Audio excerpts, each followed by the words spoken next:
60 넘으면 돈 많은 사람이 잘 사는 줄 알았습니다. 건강한 사람이 상팔자인 줄 알았습니다. 그런데 아닙니다. 돈이 넉넉해도 매일 한숨 쉬는 사람이 있고 연금 하나로 살면서도 매일 웃는 사람이 있습니다. 건강검진 결과가 좋아도 새벽마다 눈이 떠지는 사람이 있고 무릎이 아파도 아침이 기다려지는 사람이 있습니다. 그 차이는 돈도 건강도 아니었습니다. 딱 4가지 습관의 차이였습니다. 오늘 그 4가지를 말씀드리겠습니다.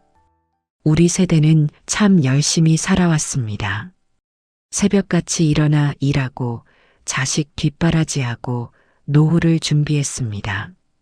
그렇게 평생을 달려왔는데 막상 60이 넘고 70이 되니 이상합니다. 해야 할 일은 줄었는데 마음은 더 복잡합니다. 아침에 눈을 떠도 오늘 뭘 해야 하나 싶고 저녁에 누워도 오늘 뭘 했나 싶습니다. 분명 고생은 끝났는데 행복하지가 않습니다.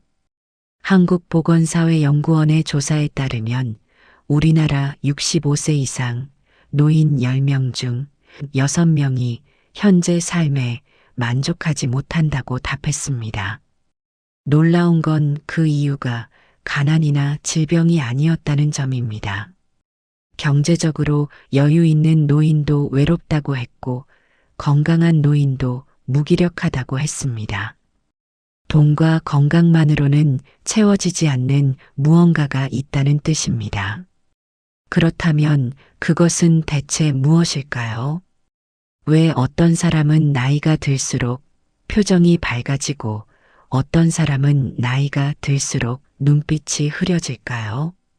왜 어떤 사람은 80이 넘어도 할 일이 있다고 말하고 어떤 사람은 60만 넘어도 할 게 없다고 말할까요? 같은 시대를 살고 같은 나이를 먹었는데 왜 이렇게 다른 걸까요? 오늘 이 영상에서 그 답을 하나씩 풀어드리겠습니다. 끝까지 들으시면 분명 고개가 끄덕여지실 겁니다. 그리고 오늘부터 달라지실 수 있습니다. 오늘 이 글이 유익하다고 느끼시면 댓글에 네라고 한마디만 적어주세요. 여러분의 네 한마디가 저에게 아주 큰 힘이 됩니다. 오늘 영상이 마음에 드신다면 구독과 좋아요 부탁드립니다. 끝까지 들으시면 분명 당신의 내일이 달라질 수 있습니다. 지금부터 한 분의 이야기를 들려드리겠습니다. 68세 박종배 씨는 평생을 성실하게 살아온 사람이었습니다. 23세 작은 공장에 들어가 35해를 한자리에서 일했습니다. 새벽 5시에 일어나 공장으로 향하고 밤 9시가 넘어서야 집에 돌아오는 날이 수십 년이었습니다. 월급은 많지 않았지만 아끼고 모아서 아이 셋을 대학까지 보냈습니다. 작은 아파트 한 채도 마련했습니다. 우리 세대가 다 그랬습니다. 맨손으로 시작해서 가족을 먹여 살리고 자식을 가르치고 이 나라를 일으켜 세운 세대입니다. 허허벌판이었던 이 땅을 세계가 놀라는 나라로 만든 것이 바로 우리 손이었습니다. 박종배 씨도 그 자부심 하나로 버텨온 사람이었습니다. 그런데 퇴직을 하고 나서 모든 것이 달라졌습니다. 처음 한 달은 좋았습니다. 평생 못 자본 늦잠도 자보고 낮에 텔레비전도 실컷 봤습니다. 그런데 2달째부터 이상한 감정이 밀려왔습니다. 아침에 눈을 떠도 갈 곳이 없었습니다. 전화기는 하루 종일 울리지 않았습니다. 회사에서는 매일 누군가 자신을 찾았는데 이제는 아무도 부르지 않았습니다. 밥을 먹어도 맛이 없고 산책을 해도 재미가 없었습니다. 소파에 앉아 텔레비전을 보다가 채널만 이리저리 돌리다 끄는 날이 반복됐습니다. 그러다 보니 아내에게 괜히 짜증을 내는 날이 많아졌습니다. 아내가 조심스럽게 말했습니다. 당신 요즘 왜 그래요? 박종배 씨는 대답하지 못했습니다. 자신도 왜 이러는지 몰랐기 때문입니다. 그저 하루가 길고 무겁고 답답했습니다. 예전에는 퇴근하면 피곤해도 뿌듯했습니다. 오늘도 하루를 버텼다는 감각이 있었습니다. 그런데 지금은 하루를 보내도 아무 감각이 없었습니다. 시간은 흘러가는데 나만 멈춰 있는 느낌이었습니다. 어느 날 오후 혼자 동네를 걷다가 경로당 앞을 지나갔습니다. 안에서 웃음소리가 들렸습니다. 문이 열려 있어서 무심코 안을 들여다봤습니다. 어르신 대여섯 분이 둘러앉아 스마트폰을 들고 씨름하고 계셨습니다. 한 분이 화면을 두드리며 말했습니다. 이거 어떻게 하는 거야? 사진이 안 보내져. 옆에 계신 분이 나도 모르겠어 하며 웃었습니다.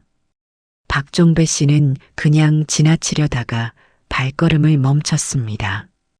평생 공장에서 기계를 다루며 살았던 사람이었습니다. 복잡한 장비도 매뉴얼 한번 보면 금방 익혔습니다. 스마트폰 정도는 어렵지 않았습니다. 박종배 씨가 조심스럽게 안으로 들어가 말했습니다. 혹시 제가 좀 도와드려도 되겠습니까? 어르신들이 반가운 표정으로 고개를 끄덕였습니다. 박종배 씨는 78세 이말숙 할머니 옆에 앉았습니다. 할머니는 손주에게 사진을 보내고 싶은데 방법을 몰라 한 달째 답답해하고 계셨습니다. 박종배 씨가 천천히 알려드렸습니다. 여기 이 버튼을 누르시고 사진을 고르신 다음에 이 화살표를 누르시면 됩니다. 할머니가 떨리는 손으로 따라했습니다. 한 번에 되지 않았습니다. 두 번, 세 번 다시 해봤습니다. 박종배 씨는 급하게 재촉하지 않았습니다. 공장에서 신입 직원들을 가르치던 때처럼 옆에서 차분하게 기다렸습니다. 네 번째 시도에서 사진이 전송됐습니다. 할머니의 눈이 커졌습니다. 갔어요. 진짜 갔어요. 잠시 뒤 손주에게서 답장이 왔습니다. 할머니 사진 잘 받았어요. 보고 싶어요. 이말숙 할머니의 눈에 눈물이 고였습니다. 할머니가 박종배 씨의 손을 꼭 잡으며 말했습니다. 고맙습니다. 선생님 덕분에 손주 얼굴을 봤습니다. 박종배 씨의 가슴 한쪽이 뜨거워졌습니다. 누군가에게 선생님이라고 불린 것이 퇴직 후 처음이었습니다. 자신이 아직 누군가에게 필요한 사람이라는 것을 그때 비로소 느꼈습니다. 그날 이후 박종배 씨는 일주일에 2번씩 경로당을 찾아갔습니다. 스마트폰 사용법을 알려드리고 어르신들의 이야기도 들었습니다. 처음에는 서너 분이었는데 소문이 나면서 10명이 넘는 어르신들이 모이기 시작했습니다.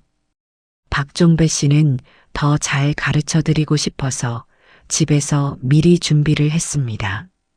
큰 종이에 화면 그림을 그려서 순서를 적어갔습니다.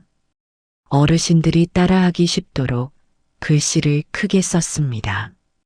그 준비를 하는 시간이 즐거웠습니다. 아침에 눈을 뜨면 오늘은 뭘 알려드릴까 하는 생각이 먼저 들었습니다. 경로당에 가는 날이면 발걸음이 가벼웠습니다. 집에 돌아오면 아내에게 오늘 있었던 일을 신나게 이야기했습니다. 오늘 할머니 한 분이 드디어 혼자서 영상 통화를 하셨어. 아내가 웃으며 말했습니다. 당신 요즘 사람이 달라졌어요. 얼굴에 생기가 돌아왔어요. 그러던 어느 날 경로당 관장님에게서 연락이 왔습니다.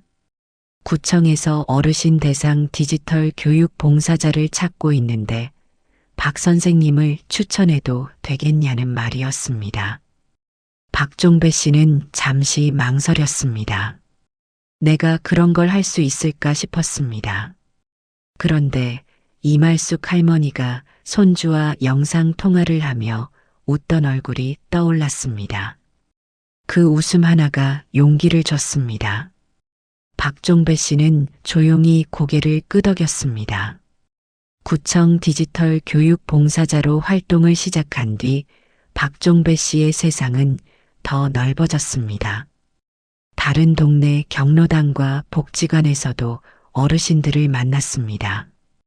기계를 다루던 손이 이제는 어르신들의 작은 세상을 열어주는 손이 되었습니다.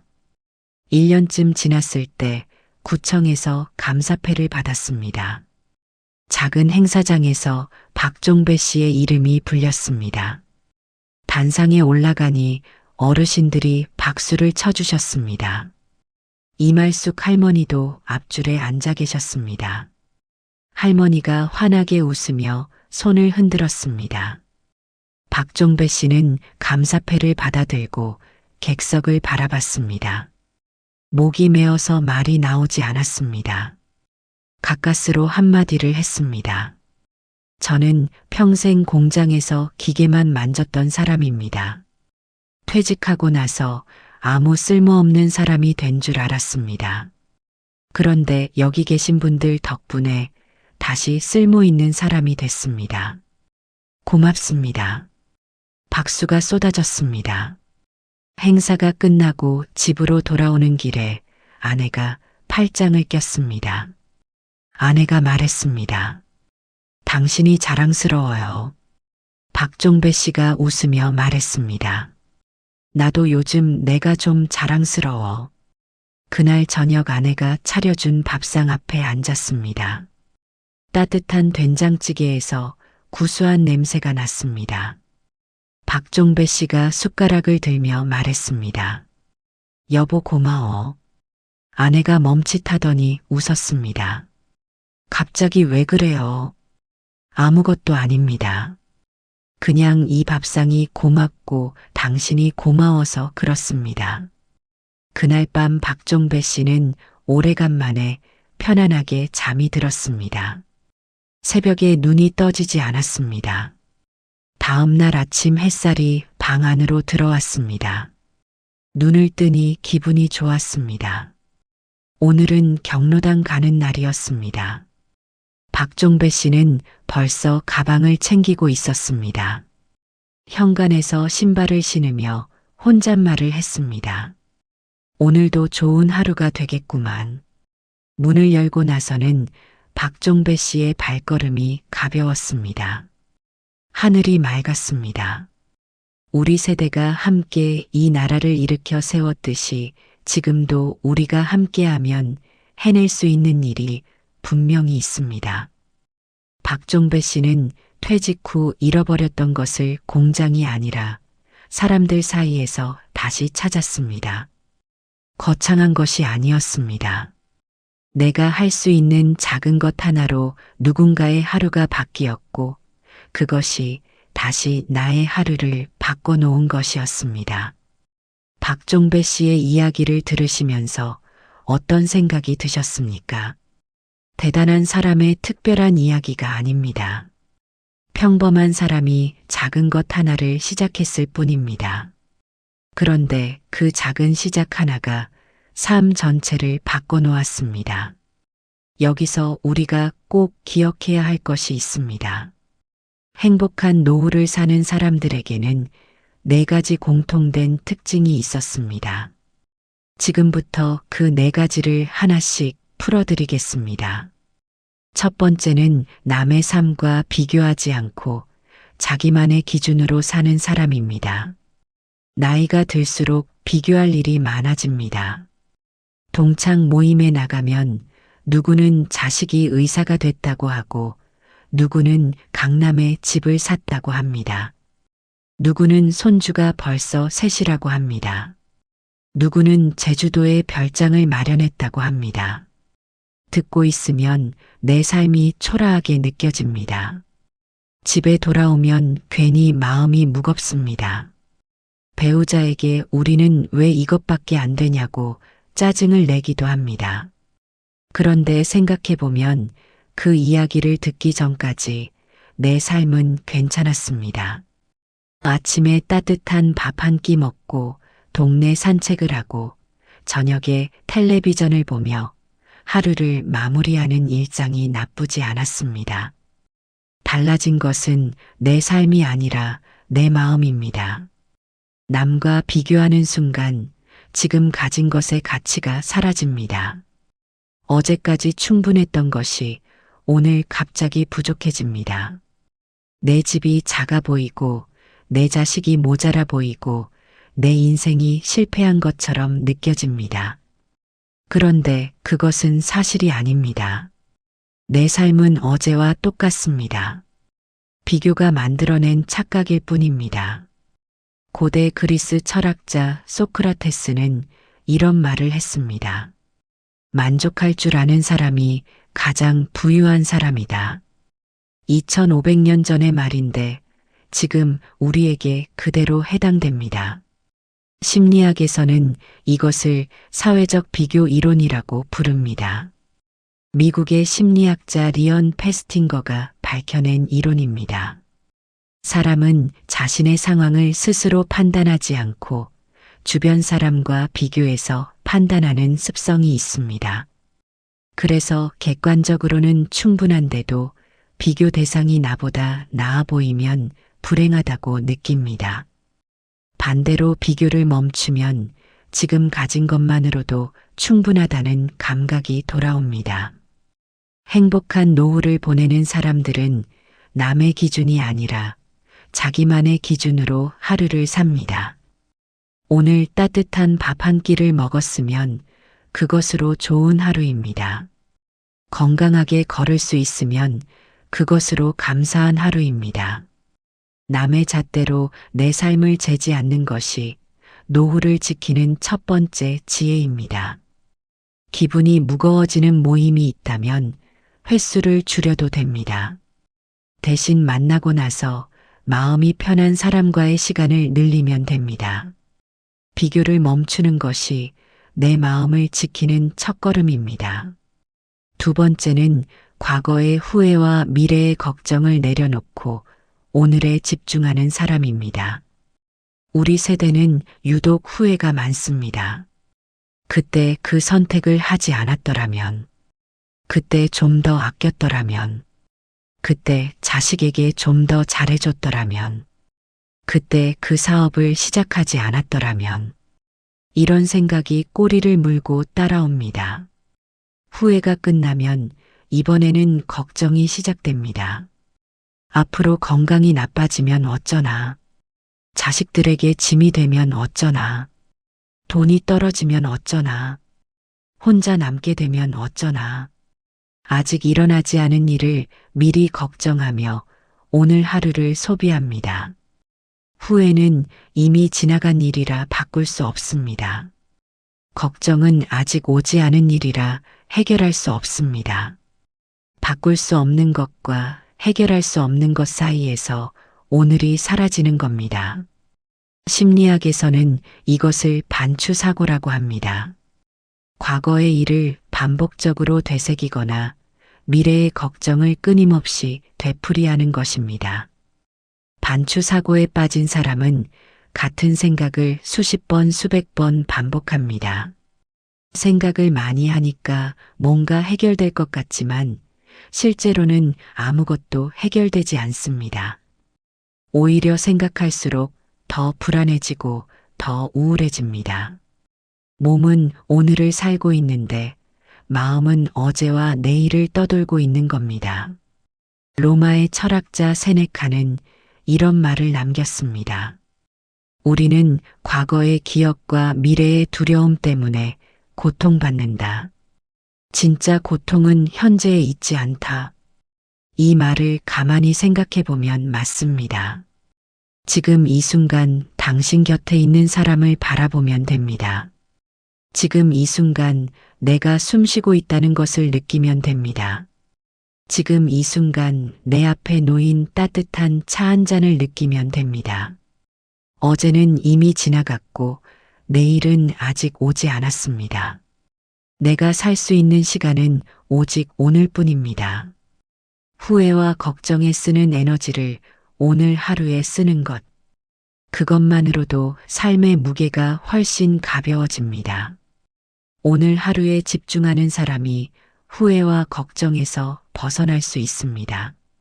세 번째는 나이에 상관없이 작은 것이라도 배우며 성장하는 사람입니다. 박종배 씨가 경로당에서 어르신들을 가르치면서 달라진 것을 기억하실 겁니다. 가르치는 것도 배움입니다. 누군가를 도우면서 자신도 함께 성장하고 있었던 겁니다.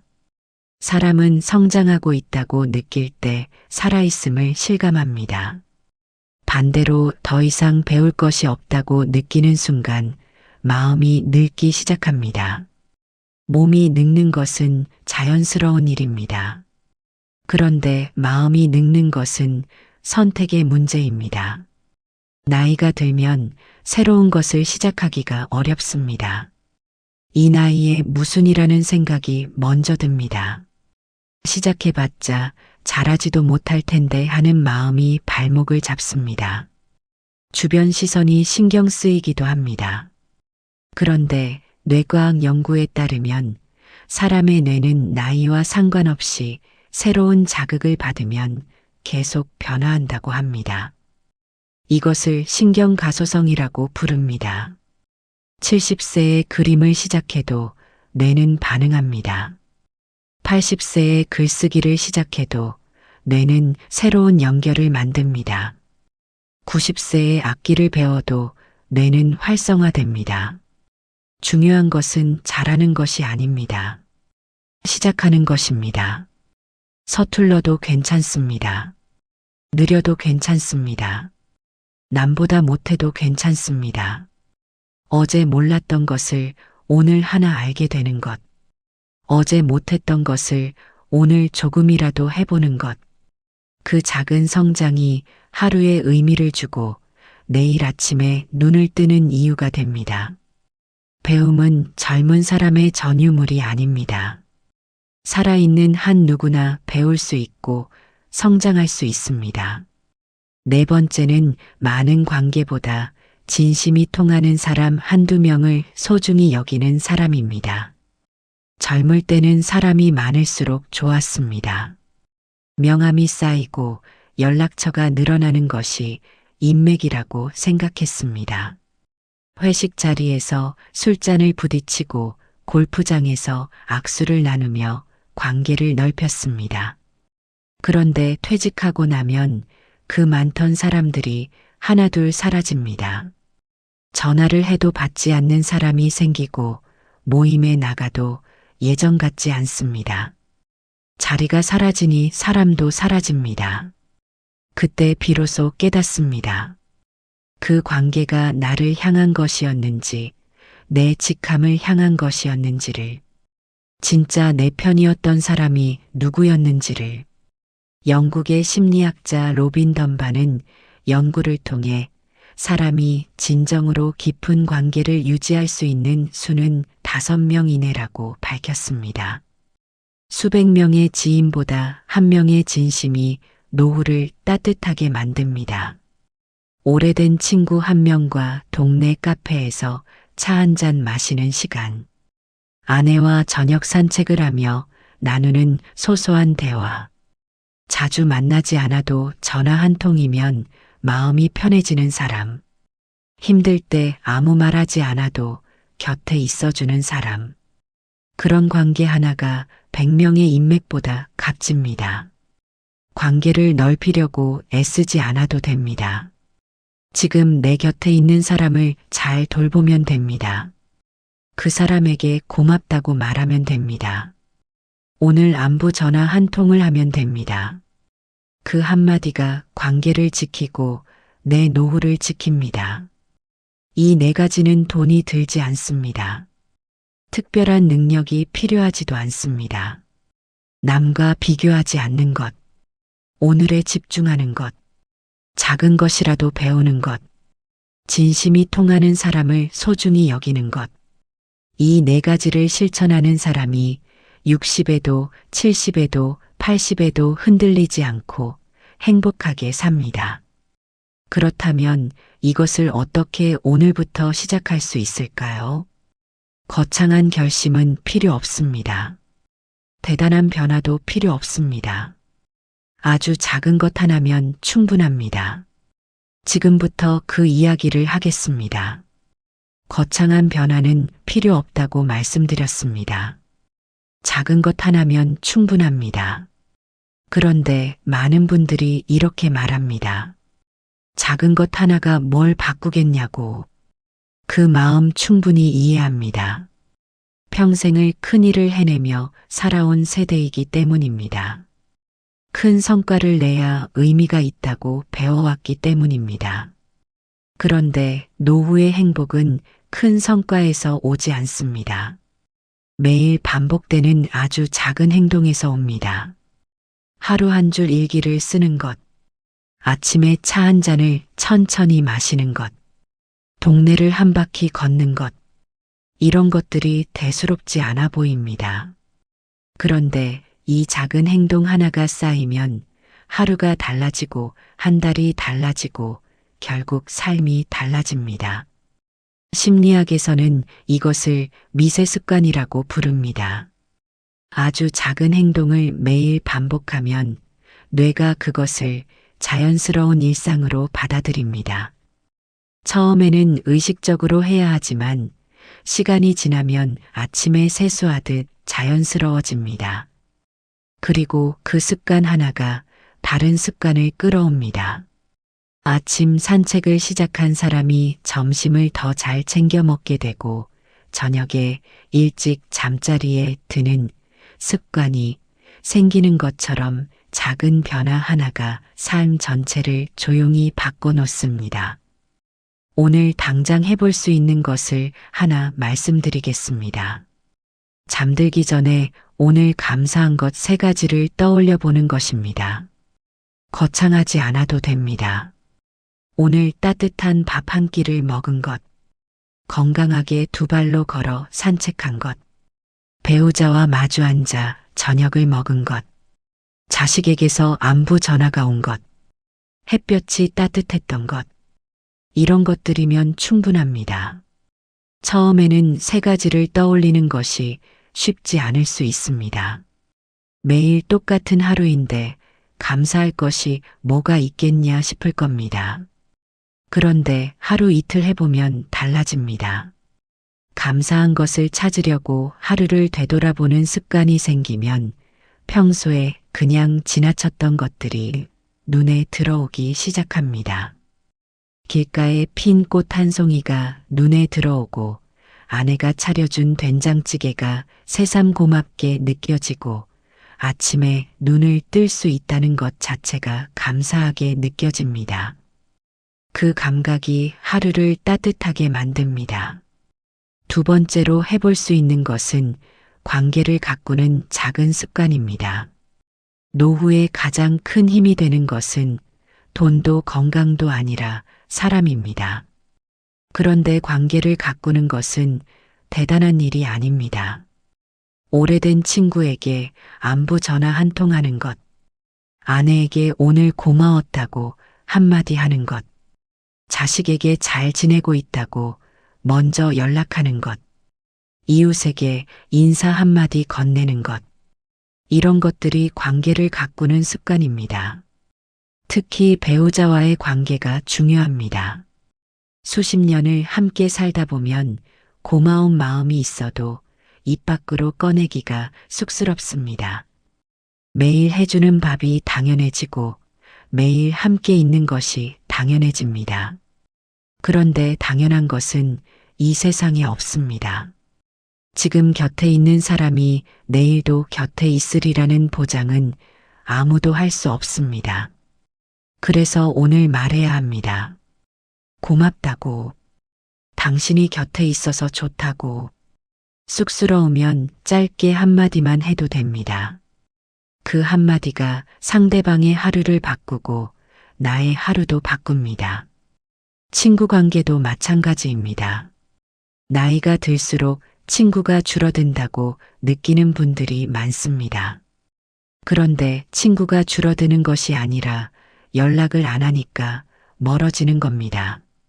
한 달에 한 번이라도 먼저 전화를 해보면 됩니다. 별일 없지, 잘 지내고 있지, 이 한마디면 충분합니다. 그 전화 한 통이 관계를 살리고 외로움을 막아줍니다. 관계는 큰 선물이나 거창한 약속으로 유지되는 것이 아닙니다. 작은 관심과 짧은 안부가 꾸준히 쌓일 때 비로소 튼튼해집니다.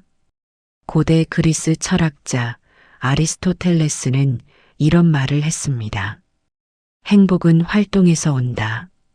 쉬는 것에서 오는 것이 아니라 자신이 가진 것을 충분히 쓰는 활동에서 온다. 이 말이 우리에게 시사하는 바가 큽니다. 노후에 편히 쉬는 것이 행복이라고 생각하기 쉽습니다. 평생 고생했으니 이제 아무것도 안 하고 쉬어야 한다고 생각합니다. 그런데 막상 아무것도 안 하고 쉬면 행복하지 않습니다. 오히려 무기력해지고 우울해집니다. 사람은 무언가를 하고 있을 때 비로소 살아있음을 느낍니다. 그것이 텃밭에 물을 주는 일이든 경로당에서 어르신을 돕는 일이든 손주에게 옛날 이야기를 들려주는 일이든 상관없습니다. 내가 할 수 있는 것을 하고 있다는 느낌. 내가 누군가에게 작은 도움이라도 되고 있다는 느낌. 그 느낌이 아침에 눈을 뜨는 이유가 되고 하루를 버티는 힘이 됩니다. 독일의 철학자 니체는 이렇게 말했습니다. 살아야 할 이유를 아는 사람은 어떤 상황도 견딜 수 있다. 노후에 필요한 것은 돈만이 아닙니다. 건강만도 아닙니다. 내가 왜 오늘을 살아야 하는지 그 이유를 아는 것입니다. 그 이유는 거창할 필요가 없습니다. 오늘 산책길에서 만난 이웃에게 인사 한마디 건네는 것, 오래간만에 친구에게 전화 한 통 하는 것, 아내에게 고맙다고 말하는 것, 어제보다 한 줄 더 책을 읽는 것, 이런 작은 것 하나가 오늘을 사는 이유가 됩니다. 지금부터 해볼 수 있는 것을 정리해 드리겠습니다. 하나, 잠들기 전에 오늘 감사한 것 3가지를 떠올려 보세요. 둘, 비교가 시작되는 자리가 있다면 횟수를 줄이고 마음이 편한 사람과의 시간을 늘리세요. 셋, 배우자에게든 친구에게든 오늘 고맙다는 말 한마디를 해보세요. 넷, 어제 몰랐던 것을 오늘 하나 배워보세요. 책 한 쪽이어도 좋고 새로운 산책길이어도 좋습니다. 이 4가지 중에서 당장 실행할 수 있는 것이 분명히 있을 겁니다. 오늘 이 영상을 들으시면서 앞으로 실행하고 싶은 것이 있다면 댓글에 그 번호를 적어주세요. 하나를 적으셔도 좋고 여러 개를 적으셔도 좋습니다. 여러분이 적어주시는 그 댓글 하나하나가 저에게 큰 힘이 됩니다. 어떤 이야기가 도움이 되었는지, 어떤 부분에서 마음이 움직이셨는지 알 수 있기 때문입니다. 여러분의 참여가 더 좋은 글을 만드는 가장 큰 원동력입니다. 60이 넘으면 최고의 상팔자는 특별한 사람이 아닙니다. 남과 비교하지 않고 자기 삶의 기준을 가진 사람. 어제의 후회와 내일의 걱정을 내려놓고 오늘을 사는 사람. 나이에 상관없이 작은 것이라도 배우며 성장하는 사람. 많은 관계보다 진심이 통하는 사람을 소중히 여기는 사람. 이 4가지를 실천하는 사람이 70에도 80에도 100세에도 흔들리지 않고 행복하게 삽니다. 우리 세대는 참 단단한 세대입니다. 맨손으로 시작해서 가족을 일으키고 나라를 일으킨 세대입니다. 그 힘이 아직 우리 안에 남아 있습니다. 지금까지 잘 살아오셨습니다. 앞으로도 충분히 잘 살아가실 수 있습니다. 오늘 밤 잠들기 전에 딱 한 가지만 생각해 보세요. 오늘 내 곁에 있어서 고마운 것이 무엇인가? 매일 차려주는 따뜻한 밥 한 끼, 자식에게서 온 안부 전화 한 통, 아침 햇살을 맞으며 걷는 동네 산책길, 마음 맞는 친구와 웃으며 나누는 이야기. 이 작은 일상이 바로 행복입니다. 누구와 비교할 필요 없이 내 속도에 맞게 사는 삶. 그것이 최고의 상팔자입니다. 오늘 영상이 도움이 되셨다면 구독과 좋아요 부탁드립니다. 주변에 요즘 힘들다고 하시는 분이 계시다면 이 영상을 보내주세요. 말보다 이 영상 하나가 더 큰 위로가 될 수 있습니다. 오늘 하루도 수고 많으셨습니다. 더 즐겁고 행복한 하루하루가 되시기를 바라겠습니다.